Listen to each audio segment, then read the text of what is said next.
video goes out to all my people with extension-based back pain, all right? You know who you are. You lift weights a lot, you have pain in the gym, okay? You have pain when you stand for long periods of time, all right? You may even, like me, have trouble touching your toes, all right? And this is actually a good way to tell if that might be your problem, all right? And in this position, the problem is our spine is pushing into a position of extension where the bones start to get pushed together, and over time, our body starts to generate pain signals as a result, all right? So our whole idea behind this series of videos is to give you easy ways to kind of reset your body into a better position so we can get some pain relief, as well as training do's and don'ts, all right? What I don't want you to do is stop training, all right? You can definitely work out, you can definitely exercise, but you want to do it in a way that's going to nourish your body and put you in a better position versus a worse position. There are definitely some do's and don'ts there. But for today, what we're going to talk about is pain relief and resets, all right? And what I want you to realize is that posture is momentary, okay? It's changing all the time. So if you stand for a long period of time in a bad position, you could say that that's bad posture. But all we do in that situation is use an exercise to help to kind of reset our bodies into a better position, thereby giving us better posture, and that's what we're going to talk about. All right, so with extension-based back pain, the thing that you want to realize is that you're arched, all right, you're extended.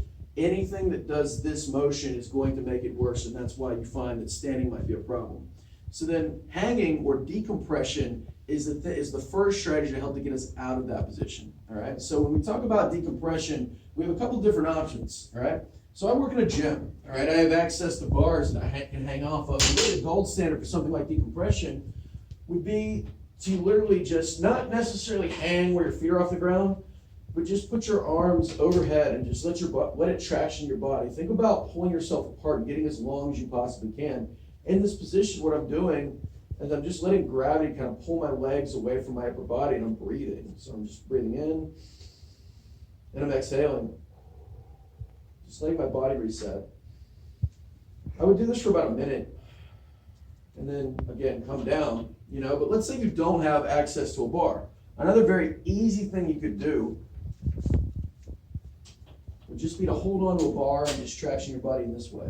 Okay, so again, I can hang off of a doorway this way, I can hang off of a doorknob, maybe a pole that you find somewhere, but again, same idea. I'm rounding my back out, I'm letting kind of the weight of gravity pull me backwards here, I'm letting my arms kind of pull away from me.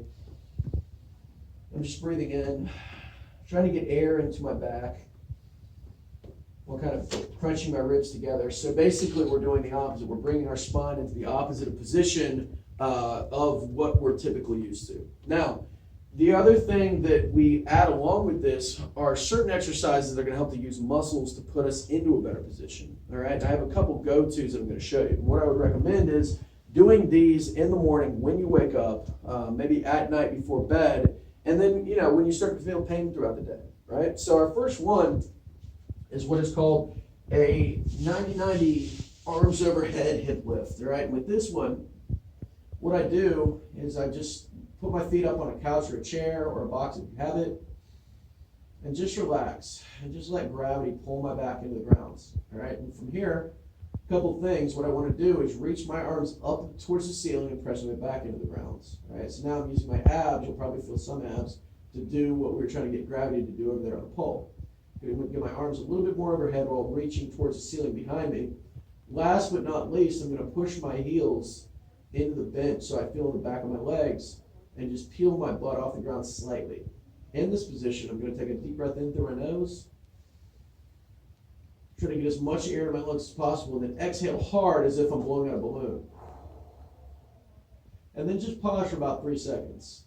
I would repeat this 5 times. So breathe in, long deep breath in, longer breath out, exhale and hold. I would repeat that about 5 times, relax, let everything kind of reset, and then do that same sequence again. Okay, typically I will, coach my clients to about 15 breaths.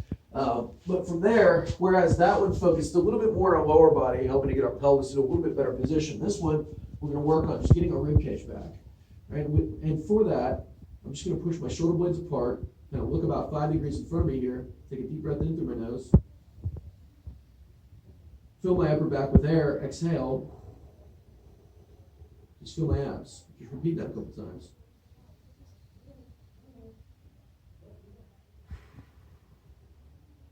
One more time. Now with that one, we don't necessarily need much rest or reset. So I would just stay up there. The key with that is just trying to attempt to keep the shoulder blades apart the entire time while feeling my abs. Now this last one, which is really good, especially when you don't have access to chairs and you can't get down in a work situation because that might look a little weird, would be toe touch breathing. This will also look weird, but again, this is a little bit more socially acceptable. So for toe touch breathing, I'm going to reach down, and notice right now I can't get all the way to my toes. But what I do is I take a deep breath in, trying to get air all the way through my back. Exhale. Reach down a little bit. You'll notice I gained a couple inches there. Another deep breath in. Exhale. Reach down. One more time. Deep breath in. Exhale. And as you can see, I was almost to my toes. And again, with that, I would do anywhere from 10 to 15 breaths. Okay, and again, you'll feel hamstring stretch and everything else. Don't be too aggressive there. Don't necessarily bounce as you're doing that. Just hold down there. Work on getting more air in and more air out. Okay, and that's what I recommend throughout the day. And as far as sitting and standing goes, again, doing things where you're constantly moving around. A good standing position that I like is just to put one leg up. Okay, that oftentimes helps to de-weight one side. And then again, alternating your position between sitting and standing. Those resets are great to do in the morning, in the evening. Doing the toe touch breathing or any of those exercises during the day as well when you start to experience pain is also a must. All right, so let's recap real quick. All right, so for our reset, our pain relief, we have decompression again, which I would recommend at any time during the day. Our 90-90 hip lift with arms overhead. Again, we want to feel hamstrings and abs in that exercise. Help to tilt our pelvis back into position. Upside down bear. Again, get our rib cage back into alignment. And then toe touch breathing, which is kind of working on the entire system together. The decompression, toe touch breathing, I would recommend to do throughout the day. These two I would do before your workout as well as at the beginning and the end of the day. Find something where you can put your heels up. But again, that is your prep strategy for extension-based back pain. That should really help to put things back into place, start to give you some pain relief over time, and allow you to feel really good when we get into training, which we'll talk about next time.